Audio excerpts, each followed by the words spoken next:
Olá, começa agora mais uma entrevista especial aqui no canal Empreender. Hoje vamos falar sobre as tendências para a liderança corporativa para 2023 e também para os próximos anos. E para esse bate-papo a gente fez questão de convidar o André Freire, ele que é sócio da ESEC, essa consultoria especializada. André, seja bem-vindo aqui ao canal Empreender para esse bate-papo para lá de especial. Super prazer estar com vocês hoje. É isso, né, André? A liderança corporativa, principalmente depois da pandemia, ela se viu aí numa vertente de grandes desafios, né? E para 2023 e os próximos anos isso não vai ser diferente, não é isso? Grandes mudanças, porque, na verdade, se a gente pensar o que está acontecendo, né, pós-pandemia, é uma mudança enorme, primeiro em relação a sistemas de trabalho, metodologias, né? Você pensar que muita gente ainda hoje está trabalhando num sistema híbrido ou algumas vezes num sistema totalmente online, isso por si só, você já tem que ter competências para liderar pessoas de uma forma totalmente diferente do que foi no passado. Isso inclui também toda a parte tecnológica, né? E tudo que está ligado a esse mundo. A gente estava vendo recentemente uma pesquisa nos Estados Unidos que ela trouxe que ainda 95% aí dos trabalhadores tem algum sistema híbrido de trabalho, né? Ou 3 dias em casa e 2 no trabalho, ou 2 e 3, né? Então, ainda poucas empresas voltando para o método tradicional. E a gente fica pensando, né, como é que vão ser esses executivos do futuro, né? Ou seja, essas pessoas que estão começando no mercado de trabalho e lá na frente vão ser líderes, como é que eles vão conseguir liderar sem ter uma grande experiência presencial e física, né, com os outros colaboradores? E nesse mercado de trabalho, né, André, que passou por tantas mudanças significativas, né, nos últimos anos, o líder também viu aí o seu papel se transformar, né? A transformação ela acaba sendo muito grande. A gente começou muito com a transformação digital, né?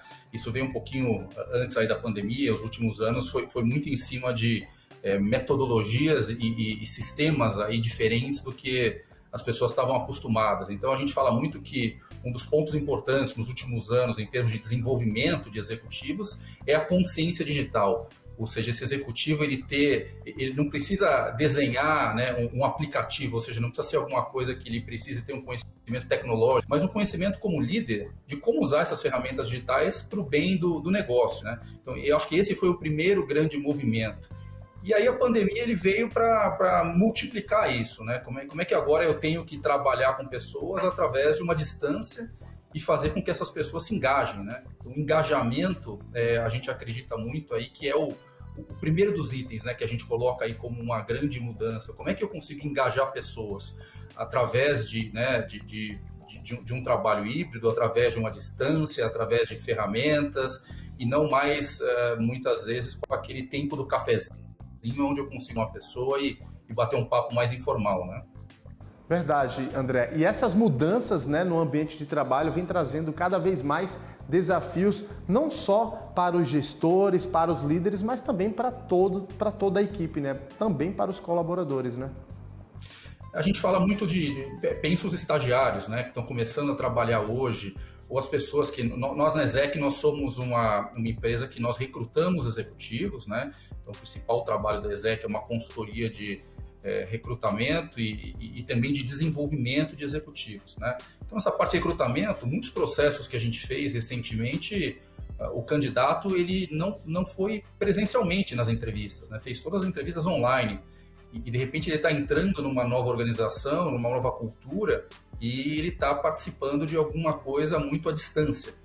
E aí a gente está falando de executivos mais sêniores. Você imagina alguém que é um estagiário hoje, que está começando, né, no mercado de trabalho e já começa nesse ambiente onde ele não tem, né, aquele aculturamento, como é que funciona o dia a dia de uma empresa as entrelinhas, né? Então, acho que sempre esse lado de você ter, né, o lado informal do trabalho, ele é extremamente importante para desenvolver pessoas, porque as pessoas vão ouvir, elas vão escutar como é que são os comportamentos dos outros, né? Como é que eles falam no telefone, como é que eles conversam com o cliente, e isso está se perdendo.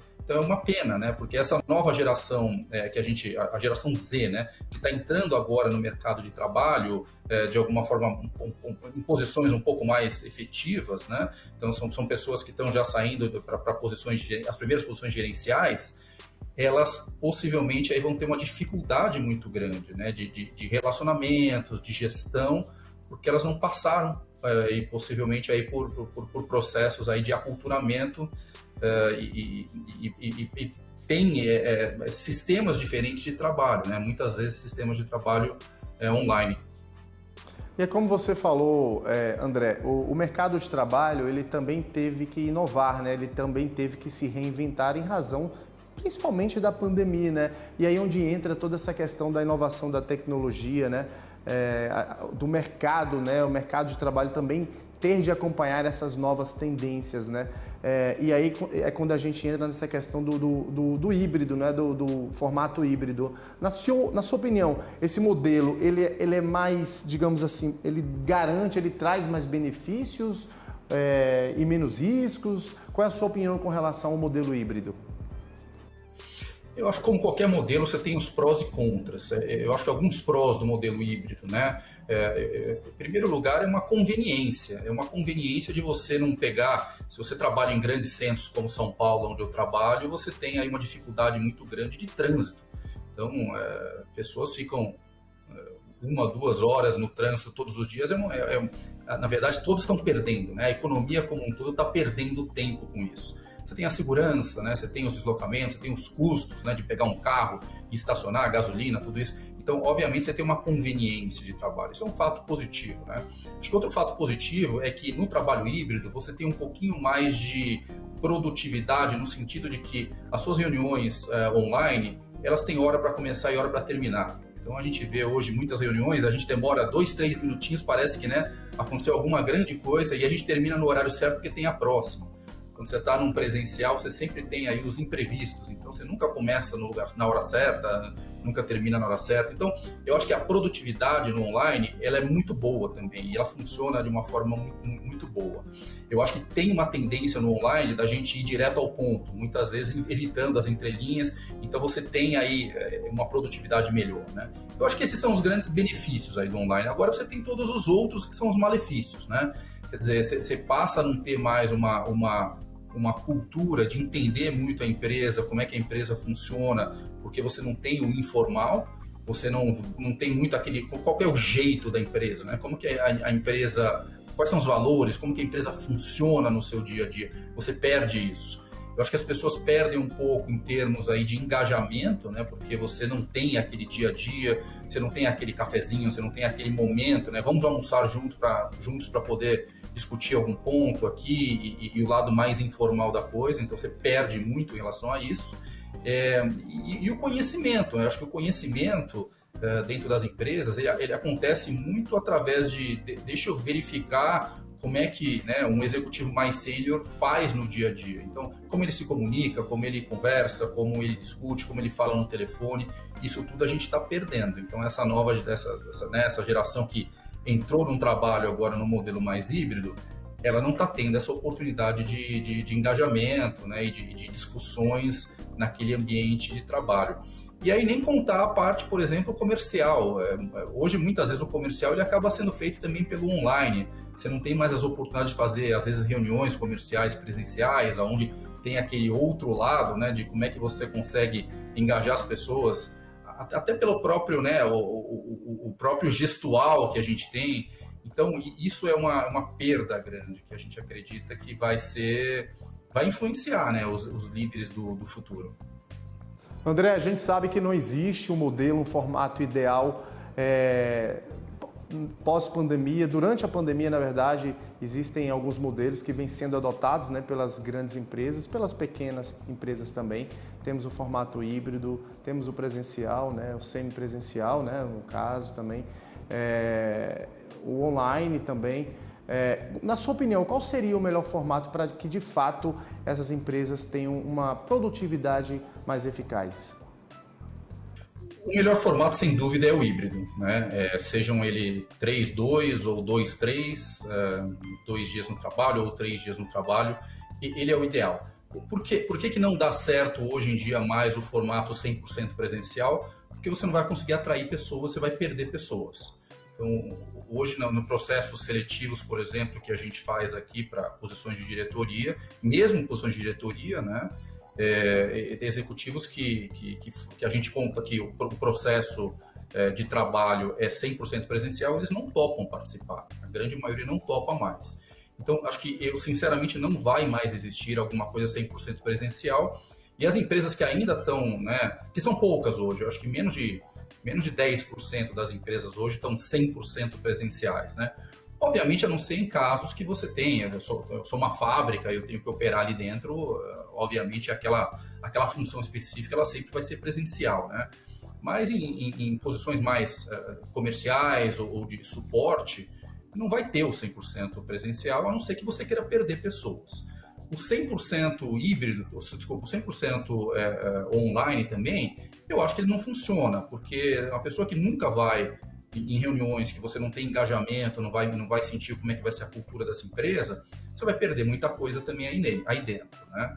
Então, eu acho que o meio do caminho é sempre o melhor, é o híbrido, eu acho que é o que vai funcionar. Nos Estados Unidos hoje, as empresas já estão tentando puxar para 4 dias presenciais e não estão conseguindo. Então, assim, os empregados, eles não topam fazer isso, eles estão saindo das empresas. E hoje, de novo, a gente tem que lembrar que a gente lida com uma geração que é uma geração diferente da geração de trabalho, por exemplo, que foi a minha, né? A geração Z, ela não tem mais... Já era uma geração que focava muito em equilíbrio de vida pessoal e profissional. Eles já tinham isso na cabeça. Veio uma pandemia, acontece tudo isso. Eles já são uma geração mais digital, ou seja, já conseguem, né, mexer com as tecnologias e trabalhar com as tecnologias de uma forma muito melhor que as outras.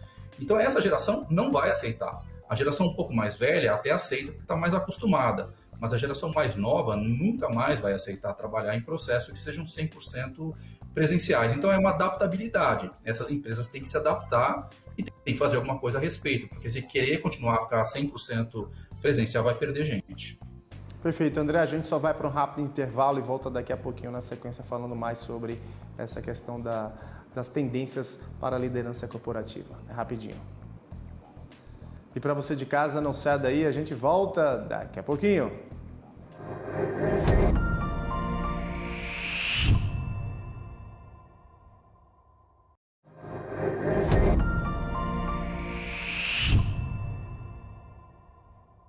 Estamos de volta com mais uma entrevista especial aqui no canal Empreender, hoje falando sobre as novas tendências para a liderança corporativa, e para este assunto a gente segue aqui conversando com o André Freire, ele que é sócio da ESEC, essa consultoria especializada. André, você estava falando no bloco anterior justamente sobre a geração Z, que são essas pessoas nascidas, né, finalzinho ali dos anos 90, inícios... já na década dos anos 2000, ali, 2010, 2012, que é uma geração que, de fato, nos próximos anos vai liderar esse nosso mercado de trabalho, né? E é justamente, como você bem falou no bloco anterior, uma geração que tem toda uma expertise, digamos assim, uma certa facilidade em dominar e trabalhar com o mundo digital, né? Que hoje está tão em evidência em todo o ambiente de trabalho, né? Eles passaram por todo esse processo, né, de digitalização muito mais rápidos que nós, né, que a nossa geração, que demora um pouco mais para conhecer essas ferramentas e conseguir trabalhar com elas.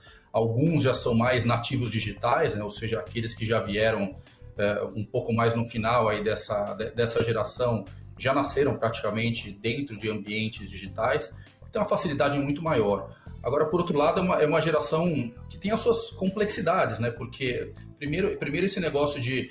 É uma geração que quer ganhar dinheiro, é uma geração que quer ter sucesso no trabalho, mas, ao mesmo tempo, não vive para o trabalho. Então, tem, às vezes, uma dicotomia que é complexa, né? Porque nós crescemos, a geração X, que é da onde eu vim, a gente cresceu porque a gente trabalhou muito, focou muito, e o trabalho, muitas vezes, ficou na frente de vida pessoal, né? Então, teve-se que abrir mão de algumas coisas para conseguir sucesso no trabalho. E essa geração não quer, ela quer ter o sucesso no trabalho, mas ela quer, ao mesmo tempo, ter equilíbrio de vida. O que a gente sabe que é uma dificuldade muito grande, né? Lidar com isso e conseguir fazer com que isso funcione é muito difícil. Então, acho que esse é um ponto complexo. Por outro lado, tem também o lado de eu não vou trabalhar em qualquer indústria, qualquer segmento. Eu quero trabalhar para alguma indústria, alguma marca que tem um propósito. Então, eu não vou trabalhar para alguma coisa que eu não acredite, que não sejam contra meus valores, ou tenha um problema de propósito. Então, fala-se muito hoje de valores, de propósito, né? Qual o propósito da sua empresa, o propósito da sua marca. Antigamente, isso era uma coisa que a gente fazia, deixava escrito e poucas vezes a gente olhava. Hoje, as empresas fazem um trabalho muito forte de engajamento, né? Para ver se os seus funcionários estão seguindo o propósito da empresa, os valores da empresa. Isso é muito mais requerido, né, por essa geração. E a gente tem também um ponto que acho que é super importante da gente falar, que é uma mudança que foi ocorrendo nos últimos anos, que é o ESG, né? É esse negócio de como é que você consegue ser uma empresa corporativamente responsável, com sustentabilidade, com diversidade. Essa geração é uma geração que gosta de trabalhar com diversidade também. Então, como é que a gente vai hoje recrutar, né, executivos diversos, aonde a gente vai buscar esses executivos? E eu não estou falando só de diversidade de gênero, por exemplo, mas diversidades, o que a gente chama da neurodiversidade hoje, né, que é uma diversidade de pensamento. Às vezes você trabalhar com pessoas que têm um pensamento totalmente diferente do teu, porque vieram de outros tipos de ambientes. Hoje eu estava até lendo uma reportagem do Hospital Sírio-Libanês, que está fazendo hoje entrevistas de emprego, e as primeiras entrevistas, que são todas online, elas são com um avatar, então não vê, né, o rosto do entrevistado, e com um sistema de áudio que você muda o áudio, ou seja, você não sabe se é homem, se é mulher, a idade. Então é interessante como esse tipo de coisa está acontecendo nesse mercado, e essa geração é muito forte com relação a isso, né? Eles querem um ambiente mais diverso. Agora, André, falando desses desafios para os próximos anos, desses executivos, desses líderes, quais você destacaria? Quais os desafios para os próximos anos aqui no Brasil? Eu acho que assim, né, o engajamento, então as pessoas, os líderes, eles terem essa consciência e terem essa capacidade de engajar pessoas, e isso vai através de comunicação, isso vai através de incentivos, isso vai através de gestão realmente próxima, né, das pessoas, principalmente escutar. Eu acho que é uma competência que a gente cada vez mais valoriza, né? Essa pessoa consegue escutar e tem uma escuta ativa e consegue fazer coisas a respeito. A gente fala muito de liderança servidora, né? Ou seja, aquele líder que consegue não simplesmente puxar, né, as pessoas que trabalham aí para eles, mas muitas vezes empurrar o que a gente fala, né? Ou seja, suportar. Como é que eu consigo servir aquela pessoa? Quais são os problemas que essa pessoa tem no dia a dia? E eu, como líder, eu vou servir, eu vou ajudar a fazer com que ela tenha sucesso. Então a gente chama de liderança servidora. E esse é um ponto extremamente importante. Lidar com todos esses aspectos de diversidade, né? Então, como é que eu penso diversidade? Como é que eu contrato diversidade? Como é que eu incentivo essas pessoas? E não é só a diversidade pela diversidade, mas a inclusão. A diversidade, até muitas vezes, como conceito, ela é fácil. Simplesmente eu vou colocar no meu processo seletivo que eu só vou contratar negros para essa posição. Ela é relativamente fácil. Quando o negro entra, como é que eu engajo ele, né? Como é que eu incentivo ele a entender que ele não vai ter um ambiente ruim, né? Ele vai ter um ambiente onde ele vai estar incluído, ele vai ser, né, incluído da mesma forma do que qualquer outro, porque afinal de contas, né, ele é igual a qualquer outro. Então essa é a maior dificuldade, né? Não é tanto a diversidade, mas muito mais a inclusão. Então líderes que tenham essa capacidade, né, de gestão de diversidade e inclusão são muito importantes. A consciência digital, ela vai continuar nesse processo de desenvolvimento. O líder que não tenha essa consciência digital, ele não vai conseguir seguir para frente, porque cada vez mais a gente vai depender de ferramentas digitais para poder tocar o nosso dia a dia e fazer o nosso dia a dia. Lembrando que muitas profissões não vão nem existir daqui a pouco, né? Porque elas estão sendo passo a passo suportadas aí por processos digitais que muitas vezes vão acabar com algumas profissões. Então, tomar muito cuidado, né? Como é que eu consigo, de alguma forma, fazer minha carreira e crescer na minha carreira, sabendo que potencialmente algumas posições, né? Então, usar a tecnologia ao meu favor e não ser uma ameaça, né, para você. Então, essa parte da gestão da tecnologia. E eu diria assim, está se falando muito da mentalidade de crescimento, né? Então, os executivos terem uma mentalidade de crescimento, que significa o quê? A gente vai fazer trabalhos aonde a gente vai dar liberdade de erro. Você não tem crescimento se você não tem erro.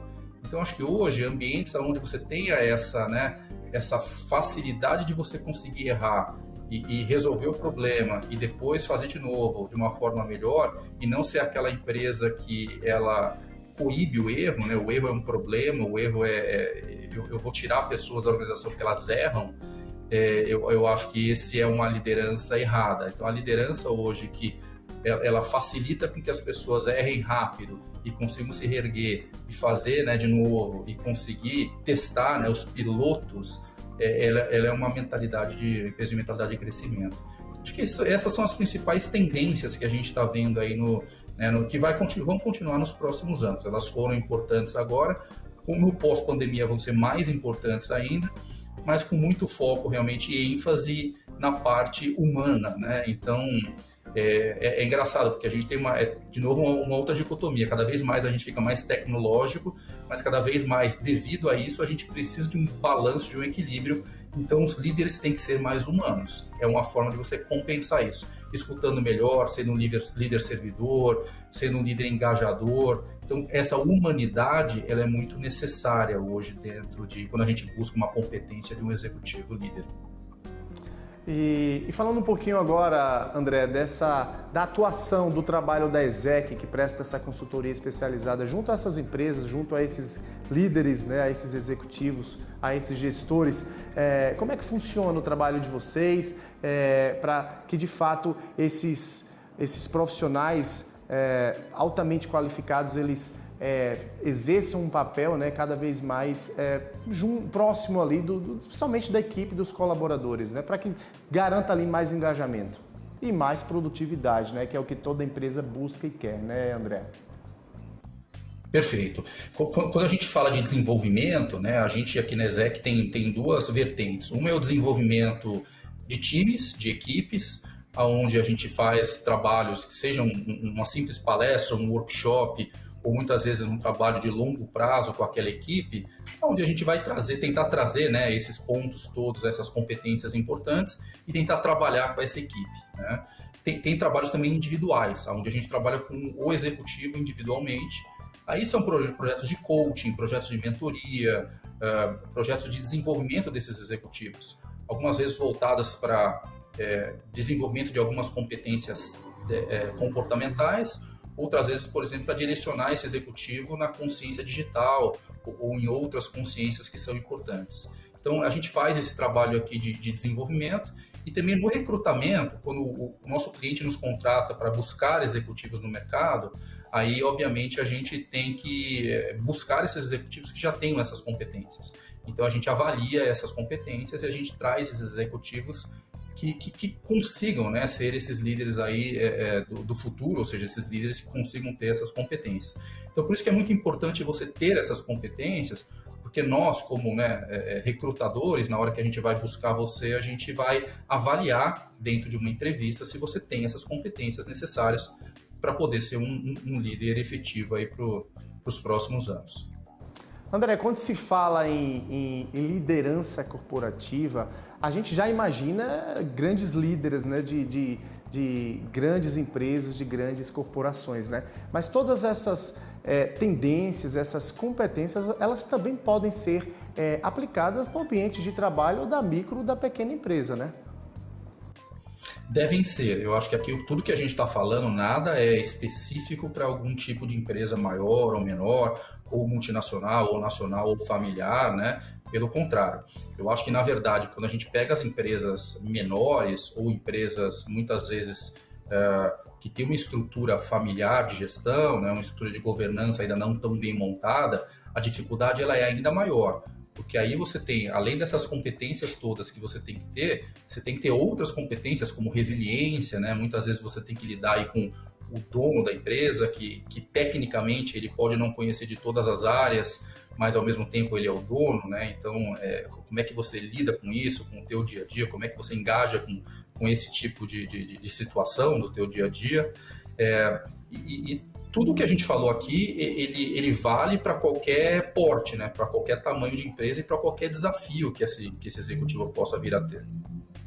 Para a gente finalizar, nosso tempo já está se esgotando, André. Você vê o Brasil muito distante da realidade de outros mercados lá fora? Não, eu acho que assim, o executivo brasileiro, até pelo contrário, ele está um pouco na frente de muitas vezes de outros executivos que a gente vê lá fora. Por quê, né? Eu acho que lá fora, especialmente quando a gente fala lá fora, países desenvolvidos, você tem uma organização um pouco melhor, uma governança melhor, uma educação melhor. Então, de alguma forma, esses executivos estão um pouquinho mais preparados, né? Aqui no Brasil, obviamente, as pessoas elas têm que se fazer um pouco sozinhas, porque algumas vezes não tem, né, uma educação de primeiro nível ou alguma coisa nesse sentido. Aqui a gente tem muitas dificuldades porque a gente tem muito sobe e desce econômico, a gente tem, diferente de países envolvidos que você tem uma coisa um pouco mais estável, aqui tem uma instabilidade ou política ou econômica que faz com que o executivo seja muito coringa. Então, acho que aqui a gente tem essa coisa do executivo passar por momentos de bonança e momentos muito complicados, onde ele tem que se reinventar o tempo inteiro. Então, acho que o Brasil tem essa característica do executivo ser mais flexível nesse sentido, né? E eu acho que o bacana é que a nossa competência emocional, muitas vezes ele é melhor do que alguns países que têm um lado um pouco mais frio, né? Que são países onde o relacionamento interpessoal é um pouco mais frio, é um pouco mais no nível só corporativo. Eu acho que aqui o lado mais latino que a gente tem, né, o brasileiro, a comunicação que a gente tem, o engajamento com pessoas, faz com que nesse novo mundo, onde a gente precisa muito de humanidade, o brasileiro ele seja diferenciado. Então, acho que a gente está na frente, né? A gente perde, com certeza, em termos de educação, a gente perde em termos de, muitas vezes, até de tecnologias, né? Mas eu acho que tirando isso, num lado mais humano, num lado de gestão de pessoas, né? Num lado de gestão de crises e num lado de lidar com ambientes que são inconstantes o tempo inteiro, o brasileiro ele está muito escolado. Ou seja, o brasileiro, na verdade, está no caminho certo. André Freire, ele que é sócio da Exec, essa empresa especializada em consultoria. Eu quero aqui agradecer imensamente a sua participação conosco nesse bate-papo, nessa entrevista especial aqui no canal Empreender. Eu que agradeço, foi um prazer aí estar com vocês.